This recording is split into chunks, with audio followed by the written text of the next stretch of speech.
So we were just talking about the teacher pay initiative, and there are other initiatives as well that have been suspended, including the class size initiative and then the 2/3 tax initiative, all in response to the bottom having fallen out of the economy and our having no revenue and scrambling to balance the budget. So my question to Kevin, see, we've been to a lot of forums already, and we've been hearing each other say the same thing over and over again.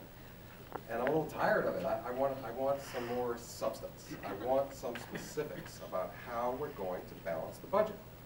So I've been talking about, and let's just presume that we're going to be doing this, suspending cost of living adjustments for state employee pensions for however many years, 800, 900 million right there. Suspending the teacher pay initiative. It was a bipartisan vote.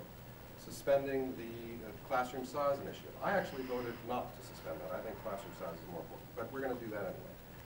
The Medicaid, the $2 billion Medicaid gap that we're not going to get federal help for, we're going to have to struggle with that. But there's about $1 billion left. So my question, sorry to be so long here, 4 programs. Your party supported this proposal to cut the rest of the basic health plan, so that's 65,000 more. We already cut 40,000. Eliminate the basic health plan. Would you vote to eliminate the basic health plan? Eliminate 13,000 scholarships to higher ed for students who have done very well but can't afford it. Apple Health for Kids, which is 15,000 children getting health care who otherwise would not afford it. And the Disability Lifeline, which is about $200 million, which supports the most needy who are living on the streets. Would you vote to eliminate those programs, which your party proposed to eliminate? And if not, where are you going to find the $1 billion?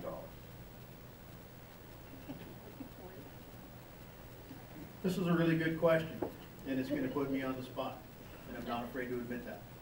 I'm not an insider in Olympia. I've been working the streets of the city of Seattle for the last 25 years. My only exposure to the budget is trying to go through the websites and read what's put in the newspaper.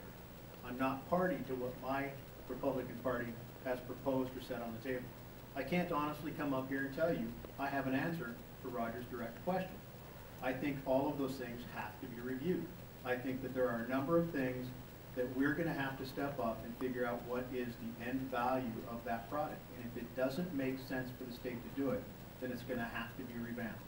Some of those products or projects that he's talking about are critical products to our citizens. And it may be that we need to cut in other places. I would love to sit here and tell you I've got 16 places I'm going to whack the budget. I got 17 different projects that can be done. But I can tell you that I know that there's other places that there are inefficiencies. We have oversight and administrative fees or steps that need to be looked at. You look at waterway safety money itself. 17 agencies take an administrative cut out of the fees that go into taking care of parks and recreation, voting law enforcement, state parks, fishing games. Why isn't there one division so that there's only one administrative overhead rather than 16 people taking a cut out of that? There are other places that we need to start with. I don't think that we really want to cut a lot more health care of kids that are really needy. Do we need to look at the education system? Yeah, we need to look at higher education. I'll be honest, my son didn't make it into the state, any state college. I have to send him out of state, and I'm paying private tuition right now. Our education in higher ed is a tremendous value. Doesn't mean that it's necessarily an entitlement that everybody here has to have it. We have to look at what the value in those systems are, and how do we help them? How do we engage other folks like the Kiwanis or the Chambers or other organizations to step up with scholarships and help support some of those kids that are out there? Because I know there's a lot of organizations that will step up. We need to take care of the basics of government.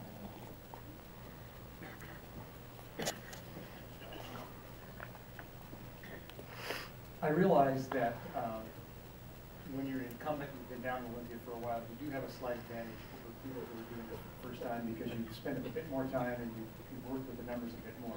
But I have to tell you, the notion that I'm not an insider or I don't have the same information, if you're a candidate and you want this job, the website at the state legislature has virtually all the information you need to get. Just simply navigate your way through the website and you can find the data. It's that simple to do.